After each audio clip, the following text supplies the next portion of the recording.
Sindhu Bhairavi next week நியூட்ரமும் மகா வந்து ஸ்னேகாவுக்கும் கால் பண்ணுறாங்க. என்னாச்சு ஸ்னேகான்றாங்க. ஆண்டி நம்ம நினைக்கிறது எதுவுமே நடக்கல. நானும் எவ்வளோ ட்ரை பண்ணேன் முடிஞ்ச வரைக்கும். ஆனால் எதுவுமே வந்து நல்லபடியாக நடக்கல. என்ன சொல்லிட்டு இருக்கமான்றாங்க. நான் என்ன பண்ணிட்டேன் ஆண்டி, எனக்கு நினைச்சாலே கோவமாக வருது. சிவா இந்த அளவுக்கு மாறுவான்ட்டு நான் கொஞ்சம் கூட நினச்சி பார்க்கல. இப்படி மாறிட்டானேன்னு சொல்லிட்டு ரொம்பவே ஃபீல் பண்ணிட்டு இருக்காங்க. இனி எனக்கு சிவா கிடைக்கவே மாட்டான்னு தோணுது. சிவாவுக்கு அந்த சிந்துவை ரொம்ப பிடிக்க ஆரம்பிச்சிருச்சு போல. எல்லாம் வேஸ்ட் ஆஃப் டைம் நான் தான் இருக்கிறது அப்படின்றாங்க.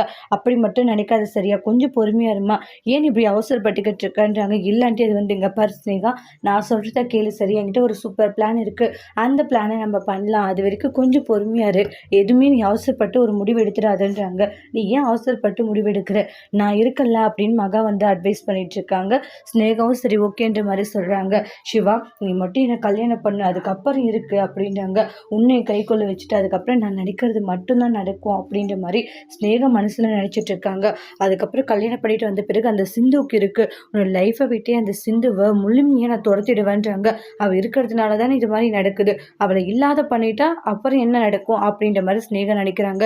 ஏ சிந்து, ஆட்டம் ஆடுற ஆட்டம், இன்னைக்கு உன் ஆட்டத்தை வைக்கிறண்டி கச்சேரியா அப்படின்ற மாதிரி ஸ்னேகா பிளான் பண்றாங்க. ஸ்னேகா அப்படி சிந்துவை என்ன பண்ண போறாங்க, பழி வாங்குறேன்னு சொல்லி முடிவெடுத்திருக்காங்க.